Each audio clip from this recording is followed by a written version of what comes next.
Welcome to Sandy Flowers in the Everything Engine, an art, math, magic show. I am Sandy Flowers.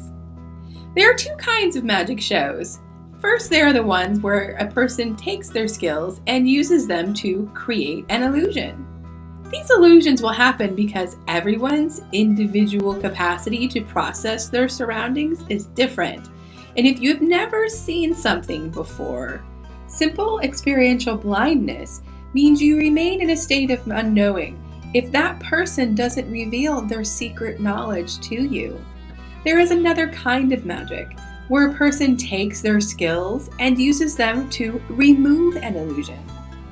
When the knots of confusion release and you see a picture more clearly, you have learned a new pattern, and this is a brain magic. It might also be called convergence magic, when different ideas sync up to better explain a larger idea. You don't think this is magic? Maybe it's only a momentary instance of magic, but it is the most powerful real-world magic we have access to. This magic isn't hard to learn either, but with all of the parts, it does seem heavy. Imagine, if you will, if you could be taught clearly one thing, and knowing that one thing made everything else easier to learn. Would you have any interest in learning it? And what if that artfully drawn, understandable, mathematical model could realign the way everyone in the world saw themselves and others in such a magical way? Would you want to share that with your friends and family? It would almost seem like an obvious deception or a hyperbolic statement being made by a math-loving magician.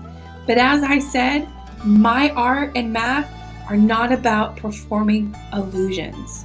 I perform unillusions, or it might be better called anti-illusions, which produces illuminating magic of the mind.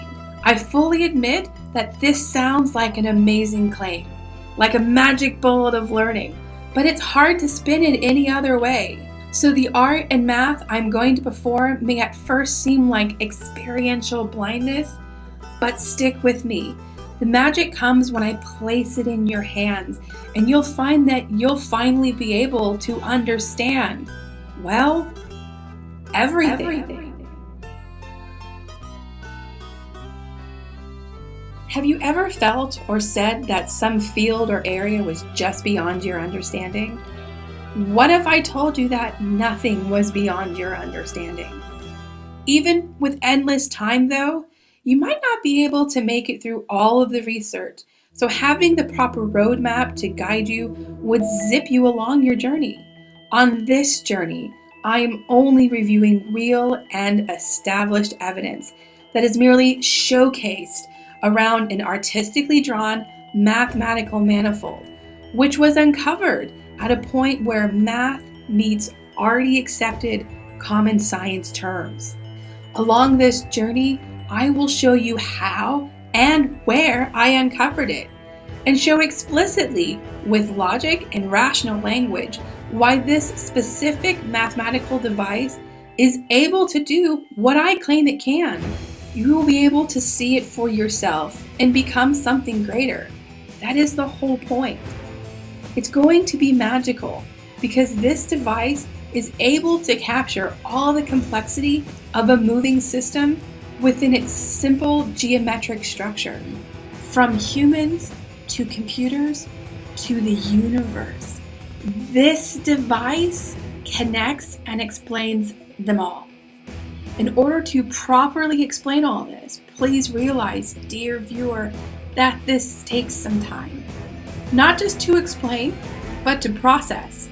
When we are done, this magical device will pull all the curtains of confusion away and leave you amazed by what you will know at the end, which again will be based in modern and physical science.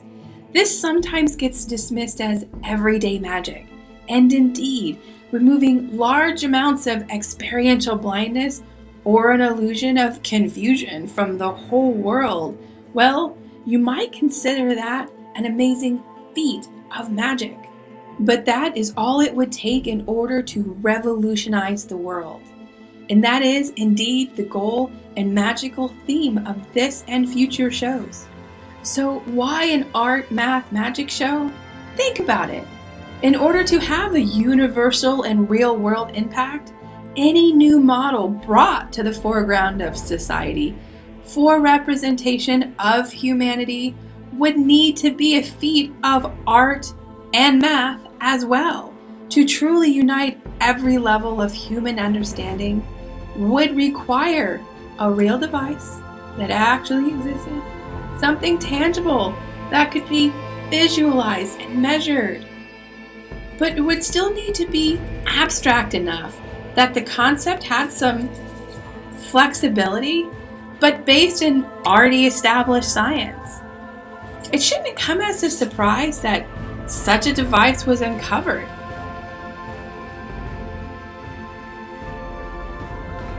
It was found in the underlying geometric relationships existing between already accepted ideas. A path I am going to show you, so don't worry. And it is these geometric symmetries or rules that make the total set of underlying concepts act cohesively. So learning this geometry finally explains why those concepts were even gathered there to begin with. You should be starting to see that my claim that this device explains everything isn't bombastic. It's formulaic. It is after this dynamic device is explained that it starts to spin, and it can said to be act like an independent automated machine. A machine that just so happens to mimic every other machine ever made or that ever could be made. And if such a device were easy to unpack, that engine that allowed you to understand everything, that would be art and math combined into a new magical understanding. And that's why I call it, of course, the everything engine. And it is fueled with the most powerful kind of magic because this magic can be duplicated, repeated, and shared. The everything engine is just a relationship of rules, establishing a simplified and yet universal understanding. Magical because it is new. The everything engine is a logic sequence, and all we have to do is follow along the path. If what you learned empowered you to see the world more clearly, because your mind is cleansed of any and all illusions, well, that would be an amazing magical gift. A gift worth giving away for free, which is why I'm freely sharing my magic with you. So feel free to not only comment, but record, download, upload, broadcast, share, or repost anything in any of my shows. There is no point taking a magical journey alone. Albeit, this one will be alone from advertisers, this being a committed nonprofit educational endeavor. All the embedded material presented herein is reproduced and reproducible with permissions that are aligned and published under the Creative Commons Attribution Share-alike 4.0 International License. Not everyone is going to be ready for this kind of life-altering journey, but if you are, this magic, art, and math will seep into your life and change it forever.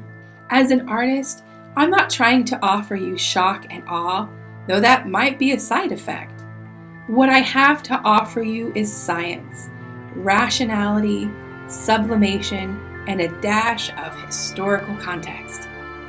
Is there another example of a widespread illusion that has been removed before with math? Indeed, there is, and it ends in the impressive sounding idea that a line can be divided into an infinite number of lines. You were introduced to this concept starting with fractions in primary education, which is about the 4th grade in the US. So if you forgot, I understand. But it is this idea that a line can be divided infinitely that actually gets used to further define calculus, and it is more properly known as the concept of infinitesimals.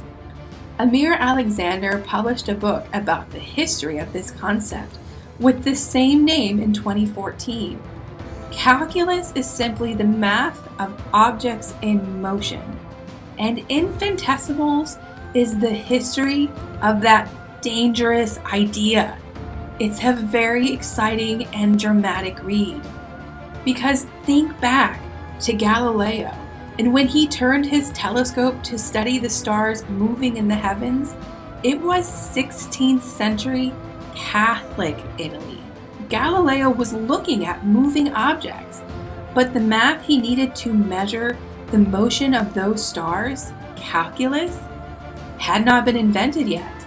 Galileo and his friends were investigating on the edge of many new sciences that needed new math, and this was a start for the idea of infinitesimals. Galileo wanted to pursue his scientific investigations wherever they led, meaning that not only were his conjectures leading him to non-Catholic and therefore heretical theories, but also, as it turned out, to heretical math. Galileo is called the father of physics because of what his rudimentary math skills allowed him to comprehend. And you might think that Galileo won his battle because we are offered calculus for free in public education classes. But that isn't the case. The most prestigious, inclusive, and ranking colleges of the time were run by a group of Catholic monks called the Jesuits, who loved Euclid geometry. They weren't opposed to math, but rather embraced many classical ideas fully. The Jesuit mission included offering a decent and relatively open educational system across the world, a commendable feat.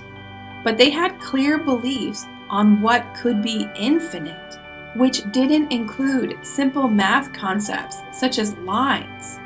So they rejected infinitesimals by simply refusing to allow their scholars to publish. Galileo, his friends, followers in the math of infinitesimals was successfully repressed, and this study of theoretical mathematics moved out of Italy altogether to other countries.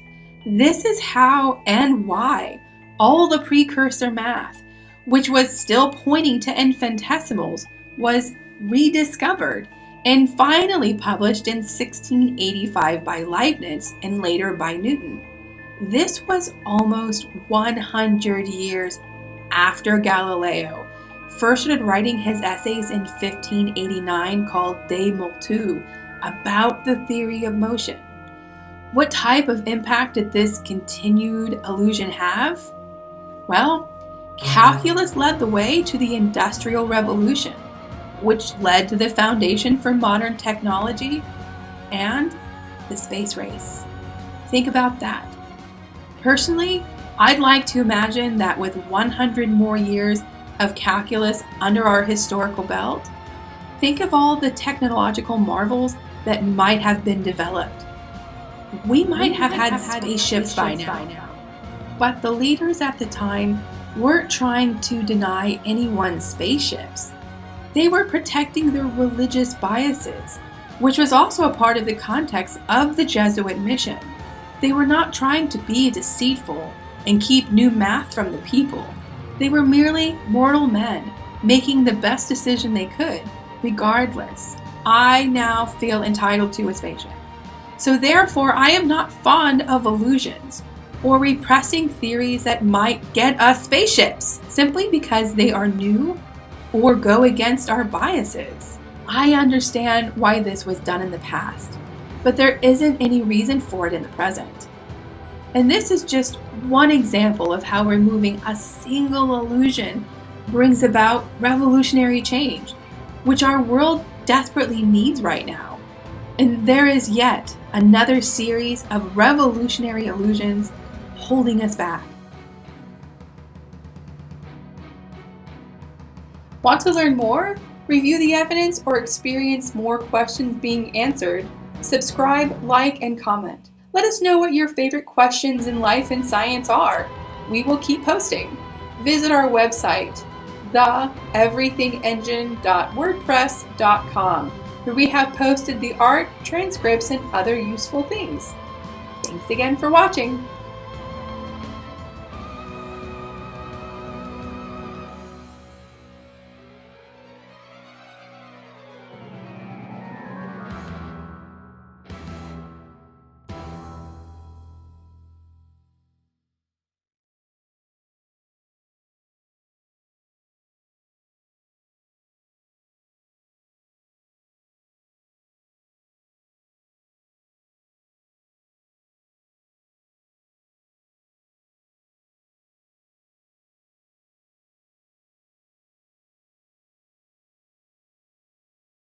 Is a feat of magic the plural form of a foot of magic? No? Nothing? Okay.